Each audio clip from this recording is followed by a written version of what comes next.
You had some great memories here last year. Just talk about how you feel coming back and what kind of memories pop up. Yeah, obviously last year I had a really good run and I just remember it being a really roller coaster couple of weeks. When I lost against Andy, it almost just felt like I was exhausted, just mentally and physically drained. So, coming back this year, I feel like I've grown and physically made a lot of improvements, and I feel as if I'm ready for whatever comes.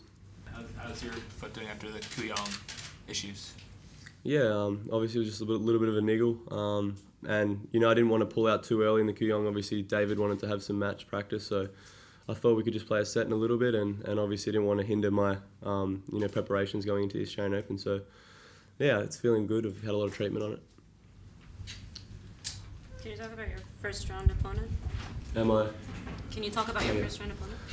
Oh yeah, I played him last year in Portugal, and I won in a tight 3-set battle. So I know that he's more than capable of producing some really good tennis. He's had a couple really good wins in Kuyong. So I know that he's going to come out there and compete for every point. He's a great competitor, and I know that what kind of style of tennis I need to play to win. So it's going to be a very exciting match. Is playing in Australia for you like a whole different animal, or are you able to neutralize that factor and treat it like any other tournament?